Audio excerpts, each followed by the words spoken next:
Good morning, everyone. This is Shauna, and I'm here today to record a video on ANOVA. We usually find that students don't need too much help with this section, but I'm here to record a video for you regardless. There's lots of help on the sections in Chapter 9, and I hope you've been able to find that. If you're not able to find that, please let me know. But we are here to talk about ANOVA. So let me give you a little bit of background on that. ANOVA stands for Analysis of Variance. So this is chapter 12, and this homework she gave you separately. It's not in the textbook. There is ANOVA in your textbook, but this is not from the text. So we're doing ANOVA here. ANOVA, which stands for Analysis of Variance. That's where the term comes from. And without going into a whole lot of detail, we use ANOVA when we have 3 or more groups, and we want to know if there is a significant difference among the means. Now, if it's means, why are we testing variance? Well, that has more to do with the technical aspects of ANOVA itself. That has more to do with that particular aspect of ANOVA itself. But essentially, we're testing the differences among means, which leads to a difference in the spread of the data. So, fortunately, there's a lot of nasty calculations that go into this. We're not doing any of that. We're letting the calculator do all that. If you're interested in seeing those, some of them are on the PowerPoint. You can also look in your book if you're interested. If you take another statistics class at university or during your undergrad or graduate, you'll visit this again and you'll probably know more about it. And just like the rest of statistics, everybody teaches it a little bit differently. But here we're just getting our feet wet with the idea, and we're using it to practice what we know about hypothesis testing. So what we're going to do here is we're going to do the same steps that we normally do. But we have a difference with the ANOVA. There's a couple of differences here that you're going to see, and I'm going to take you through some examples that are actually from the homework. Your homework only has 3 problems. These don't take long doing it on the calculator, but if you were doing it by hand, this would be a lot more work. When you write your null hypothesis, we're going to be comparing 3 means. Now, you can compare more than that, but in your homework, you're never given more than 3 groups. So what you're going to say is mu1 is equal to mu2 is equal to mu3. And that might lead you to believe that every test is two-tailed. That is not necessarily the case, but the null is always written this way. Otherwise, we would have, if you think about your combination rules from before, you would have 2 directions for this first one, 2 directions for the second one, 2 directions for the third one to go. You would have as many as 8 different tests to write. Okay, so we don't want you to write all the possible combinations of hypotheses. So we write mu1 is equal to mu2, which is equal to mu3, which essentially in words means that there is no, what this means in words is there is no significant difference among means. You don't have to write that sentence, but that's what it actually said. Now, H1, because as I said, we don't want to write all the possible combinations, we write this. H1 is a sentence. We write at least one mean is different from the others. Okay, so that's step one. And of course, we have a claim and we have a direction of the test, but this is just something that I wanted to show you before we dive into it, okay? Because this is a characteristic that you're going to see from the ANOVA test. Now, let me navigate away from this screen and show you the actual homework here. Now, if I'm looking at the homework screen, I'm going to go ahead and pop this on top for you so that it looks a little broader. So here's my homework, okay? This is the first homework problem. A researcher randomly selected 6 students from each of the 3 different treatment groups. There were 3 different conditions that the students were placed in, is what this means. The first group of students took elementary statistics online. The second group took the same course in a traditional in-class way. And the third group took a hybrid course, which meant once each week and also had an online component. The table below shows the grade results. Okay, so here we took a random sample of 6. There were more than 6 students in the class, obviously, but here we are. Okay. The table below shows the grade results. Researchers are interested in whether significant differences exist among the mean grades for the 3 groups. So, what we're going to start with, yes, we're going to do the hypothesis test. I'm going to do all of the data entry first, just because that's less cumbersome to show you. And then I'm going to do the hypothesis test. So feel free at this point to pause the video. I'm going to go ahead and enter the data and come back to you. But go ahead and enter online grades as L1, traditional grades as L2, and hybrid grades as L3. So you'll have 3 lists of data. Each of them will have 6 data values, okay? Do that, and I will be right back after these messages. Hello again, I'm back. So now we're going to look at our data, which is here. L1, L2, L3. Your calculator screen should look like this, okay?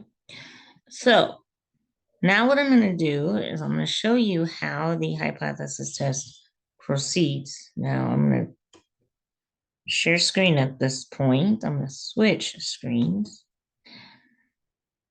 And we know from our hypothesis testing in the past that step 1 is to write our null and our alternative and identify the direction of our test, okay?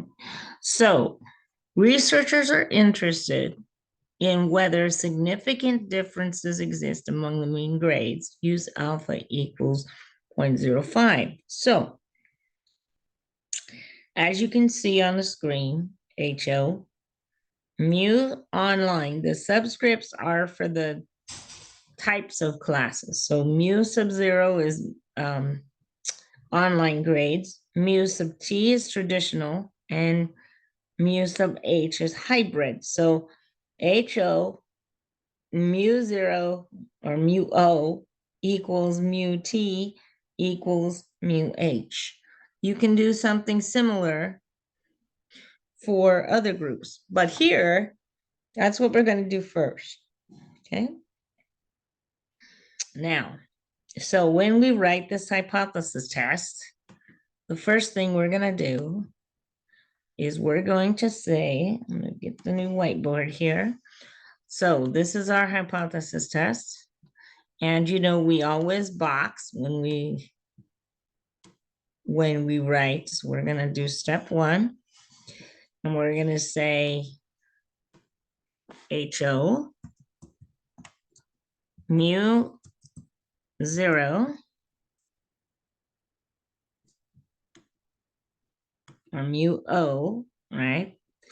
Not 0. Mu O is equal to, I'm going to use a larger, is equal to mu T, which is equal to mu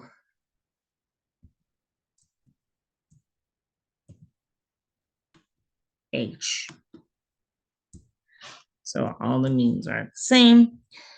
And again, remember H1 here is at least one mean is different from the others. That's your alternative hypothesis. This is a, now we specify that this is my claim, right? This is my claim. And that this is a two-tail test. Okay, so this is going to be a two-tail here, two-tailed test. Now,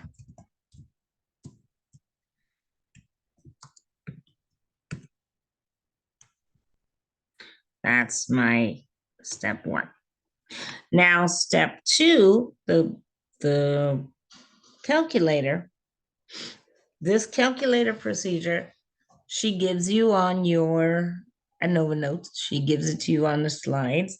I'm going to give it to you from the calculator itself. So here's what we're going to do. We're going to say, before we get to that, let me share her solution here so we can go over the steps to it. So we put the data in our list already, if you've been following along. Stats tests, we're going to look for ANOVA. I'll show you where that is in a minute. Choose H for ANOVA. Okay. Type each list followed by a comma. And you're going to look for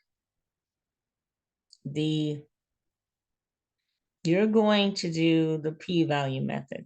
Okay. So we're going to look for the F statistic and the p-value. So here's what that's going to look like. Okay. I'm going to get away from here for a moment. Share the calculator screen. And move my calculator over. Now, here's what it looks like. You go to stats. You go to tests. ANOVA should be very close to the bottom of your list, if not at the very bottom. Notice that I hit the up arrow key. That's a quick way to go from the top to the bottom of your list. That's just a quick phase, but it should be at the very bottom or near the very bottom here. This is ANOVA. Go ahead and hit enter or hit the letter. Now, what we're going to do here is we're going to enter the list that we used. So very similar to what we do when we use the stats command, we use 3 lists, L1, L2, and L3 for online, traditional, and hybrid, respectively. So here's L1, that's my online people. Then I had my traditional people, L2. Remember, To get your L's, they're on top of the first 6 digits. They're in blue in my calculator font. And since they're in blue, I'm hitting the second key. Comma, remember, is on top of the number 7. So L1, L2, or above, I should say, above the number 7. Second, L3, and close. And then you hit enter, and you get all of these things, okay? These things are all part of the calculation of this first number here at the top. This first number here at the top is what we call your F statistic, okay? And that F statistic is your test value, okay? The P below that is your p-value. So our p-value here is very high. It's 0.5683. The stuff underneath it is factor. And notice we have an arrow. So if you arrow down, you'll notice that you have factor, you have error, then you have an SX with a P next to it, okay? You don't need the factor and the error term. You do need the F and the p-value. All those other numbers are how you calculate F. If you were going to calculate F yourself, you would need these numbers to do it. And there's a whole lecture involved in all that, which we're not going to get into because you're not responsible for that. So F is 0.5869. So what I'm going to do here is we're doing the p-value approach. So 0.5683 is my p-value. So I'm going to go back here and I'm going to say 0.5869. So we're doing the p-value approach. So remember, when we do the p-value approach, the next thing we do is the test statistics. So we're going to, I'm going to make you a note here, and I'm going to say use the calculator to generate the test statistic. And that comes out to F is equal to 0. I believe I said 5869. We'll see. 5869. So this is my F. Okay. My p-value comes from that F. It's 0.5683. 0.5683. So what we're going to do here is we're going to say step 3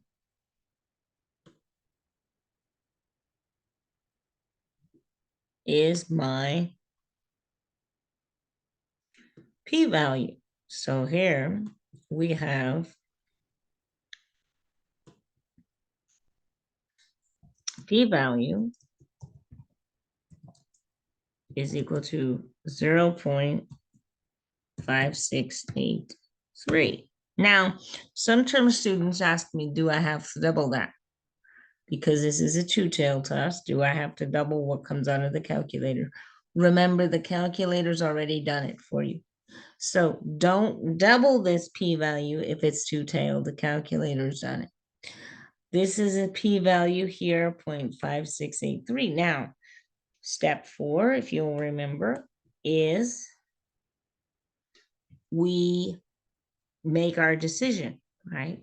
So step 4 here is we make our decision about our null hypothesis, right? Remember that the decision is always about the null, regardless whether the null is the claim or not. In this case, it's not, but the decision is about the null anyway. make the decision. Step 4. What is our decision? Well, we either reject HO or do not reject HO, remember? So here, what happens is, here's my situation, okay? Now, I'm using the p-value approach. So remember, the way we do this is we compare p to alpha, right? And let me just make a note up here that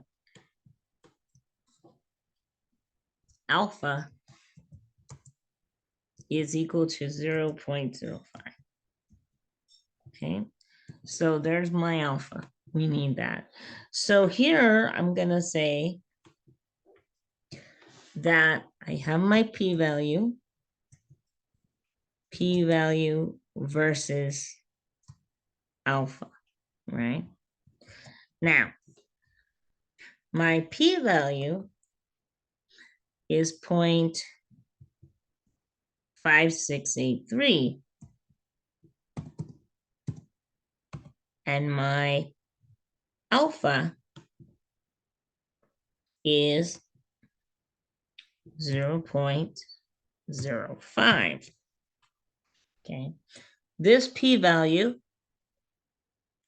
is larger than alpha, lots larger than alpha. P-value is larger than alpha.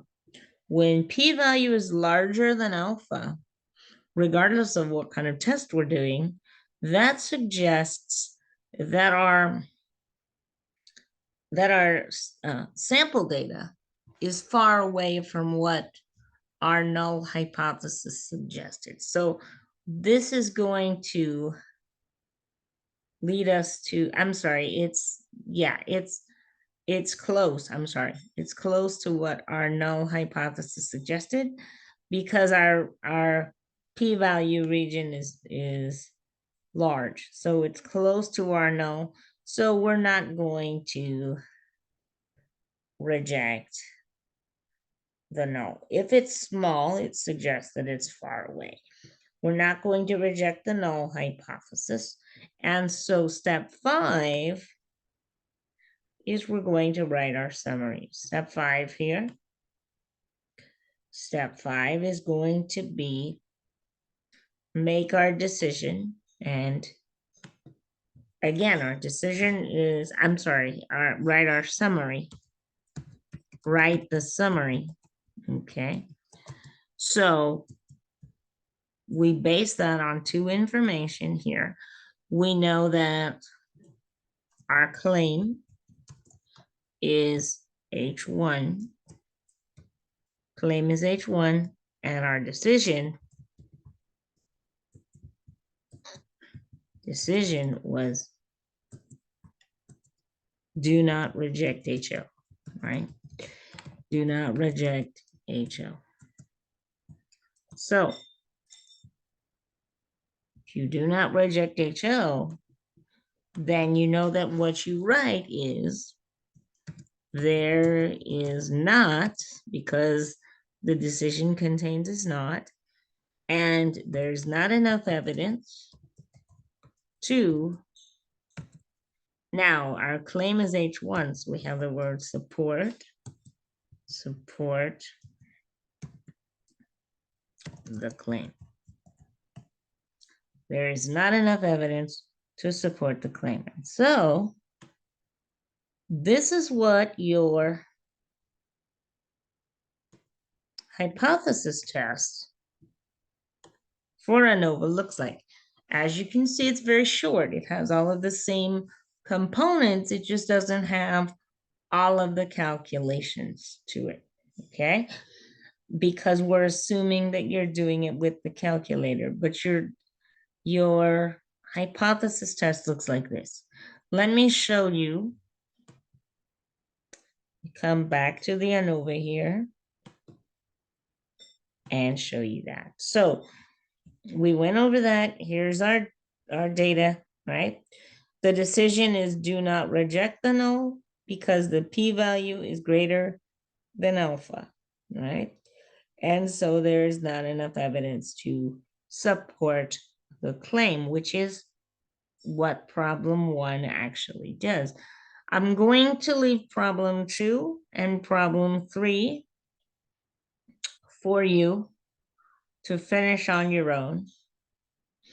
But I will pause the video here long enough for you to take a screenshot of the numbers. If you get a discrepancy, you can email us and let us know. This is the second problem in your homework. This is condiments, cereals, and desserts, okay? So you can read the top part yourself, but here's the solutions. And then the third one, we're talking about geographical areas where farms are located. And once again, I'll leave you enough to go ahead and take a screenshot of the amounts if you need to.